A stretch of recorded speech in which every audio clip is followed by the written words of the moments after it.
फाल्गुन मास की विजया एकादशी की पौराणिक व्रत कथा। प्राचीन काल की बात है।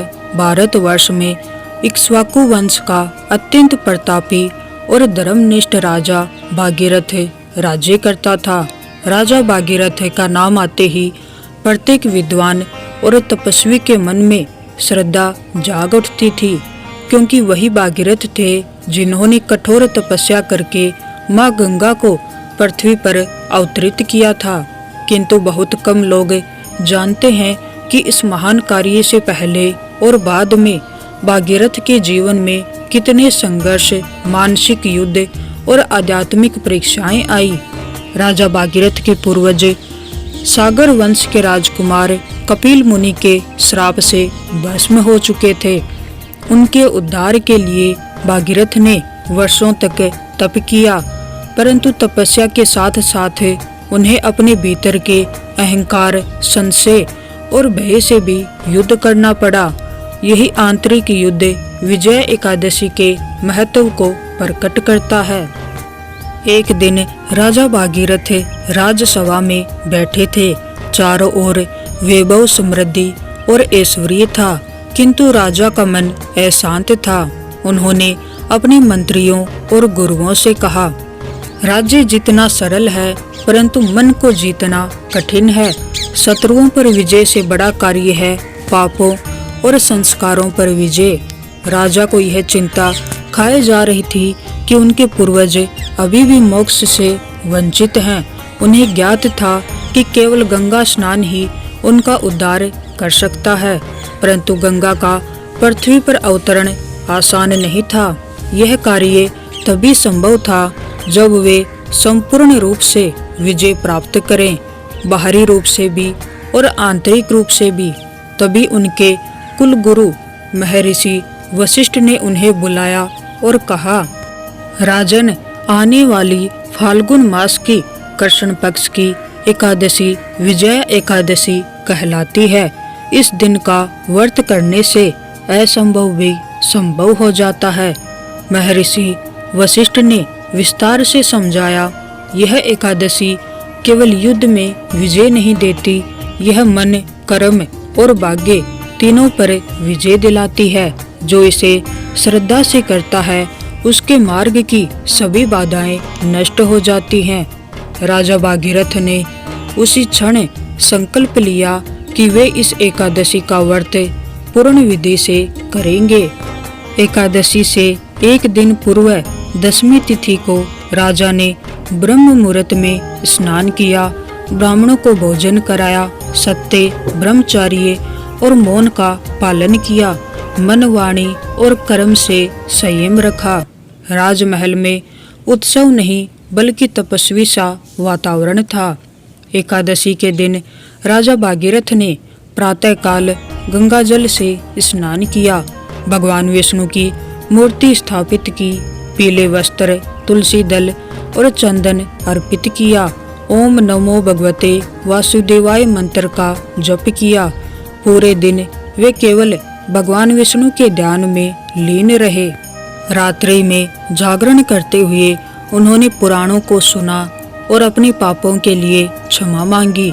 रात्रि के अंतिम प्रहर में राजा को एक दिव्य अनुभव हुआ। उन्हें ऐसा प्रतीत हुआ मानो उनके सामने उनके पूर्वज खड़े हो, भस्म रूप में, करुण दृष्टि से। वे बोले, वत्स भागीरथ, हमें जल नहीं चाहिए, हमें तेरी विजय चाहिए अज्ञान, अहंकार और प्रमाद पर। राजा की आंखों से अश्रु बहने लगे। उन्होंने समझ लिया कि यह व्रत केवल कर्मकांड नहीं बल्कि आत्मशुद्धि है। व्रत पूर्ण होते ही भगवान विष्णु ने उन्हें स्वप्न में दर्शन दिए। शंख, चक्र, गदा और पद्म धारण किए। प्रभु ने कहा, भागीरथ, तूने विजय एकादशी का व्रत करके तीनों लोकों में विजय प्राप्त कर ली है। अब गंगा का अवतरण अवश्य होगा। राजा ने दंडवत प्रणाम किया। कुछ समय पश्चात भगवान शिव ने अपनी जटाओं में गंगा को धारण किया और धीरे धीरे पृथ्वी पर प्रवाहित किया। जब गंगा जल राजा भगीरथ के पूर्वजों की भस्म पर पड़ा तो वे दिव्य रूप में प्रकट हुए और स्वर्गलोक को प्रस्थान किया। देवताओं ने पुष्प वर्षा की और आकाश से वाणी हुई। यह विजय केवल तप की नहीं, विजय एकादशी की महिमा की है। जो व्यक्ति विजय एकादशी का व्रत करता है, भगवान विष्णु की भक्ति करता है, सत्य और संयम का पालन करता है, उसे जीवन के हर संघर्ष में विजय, पापों से मुक्ति, पूर्वजों की कृपा और अंत में मोक्ष की प्राप्ति होती है। विजय एकादशी हमें सिखाती है कि सच्ची विजय तलवार से नहीं, तप, भक्ति और संयम से मिलती है। बहुत समय पहले की बात है। यमुना के तट पर बसा एक छोटा सा गांव था, नंदग्राम। चारों ओर हरे भरे वन, चारागाहों में चरती गाय और हवा में बंसी की मधुर ध्वनि घुली रहती थी। वही ध्वनि जो सीधे हृदय में उतर जाती थी, वह थी भगवान श्री कृष्ण की बंसी। यह कथा केवल भगवान की नहीं है, यह कथा एक भक्त की है जो एक साधारण, निर्धन परंतु अपार श्रद्धा से भरा हुआ है। उस भक्त का नाम था धनिया। न कोई बड़ा कुल, न विद्या का अभिमान। वह गांव के बाहर एक कच्ची झोपड़ी में रहता था और जीविका के लिए लकड़ियां काटता, कभी कभी खेतों में मजदूरी कर लेता। पर उसके जीवन की सबसे बड़ी पूंजी थी श्री कृष्ण में उसकी अटूट आस्था।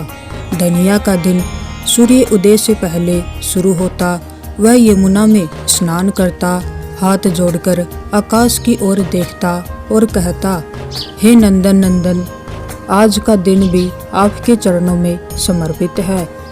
उसके पास कोई शास्त्र नहीं थे, न मंत्रों का ज्ञान।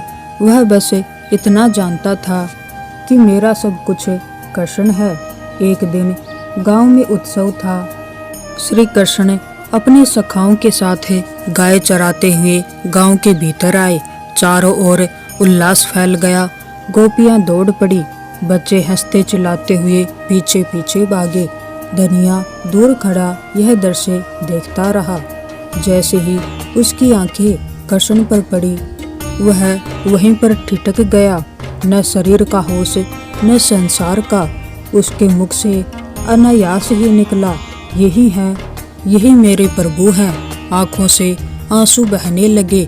वह दौड़कर आगे नहीं गया, क्योंकि उसके मन में यह भाव था, मैं कौन हूँ जो उनके पास जाऊं। पर श्री कृष्ण सब जानते थे। शाम को जब गाय लौट रही थी, श्री कृष्ण अचानक रुक गए और बोले, सखा, आज मुझे उस लकड़हारे से मिलना है जो हर सुबह यमुना किनारे मेरा नाम लेता है। सखाओं को आश्चर्य हुआ, प्रभु, आप उसे कैसे जानते हैं? कृष्ण मुस्कुराए, जिसके हृदय में मैं रहता हूँ उसे मैं कैसे न जानूं। वे सीधे धनिया की झोपड़ी में पहुँचे। धनिया अपनी झोपड़ी में सूखी रोटी बना रहा था। जैसे ही उसने द्वार पर कृष्ण को देखा, उसके हाथ से रोटी गिर पड़ी। वह कांपते हुए चरणों में गिर गया। प्रभु, मेरे घर यह कैसे संभव है? कृष्ण ने उसे उठाया। धनिया, क्या तू मुझे भोजन कराएगा? धनिया की आंखें भर आई। उसने कहा, प्रभु, मेरे पास तो बस यह रूखी रोटी और नमक है।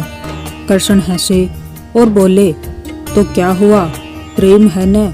उन्होंने वही रूखी रोटी बड़े आनंद से खाई। उस क्षण धनिया को लगा जैसे उसका जीवन पूर्ण हो गया।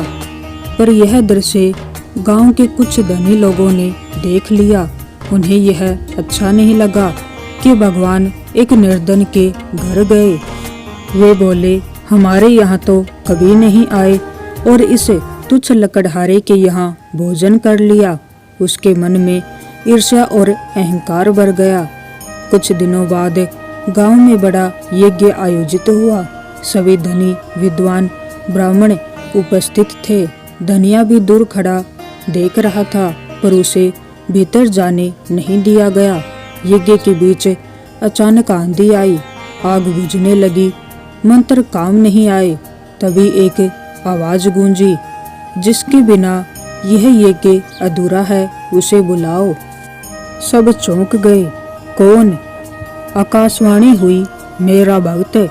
तभी श्री कृष्ण प्रकट हुए और बोले, धनिया को बुलाओ। गांव वाले लज्जित होकर उसे लाए। धनिया ने कुछ नहीं किया, न मंत्र न विधि। उसने बस आंख बंद कर कहा, हे कृष्ण, यदि यह आपकी इच्छा है तो सब ठीक हो जाए। और चमत्कार हुआ। अग्नि प्रज्वलित हो उठी, यज्ञ पूर्ण हुआ, सबके सिर झुक गए।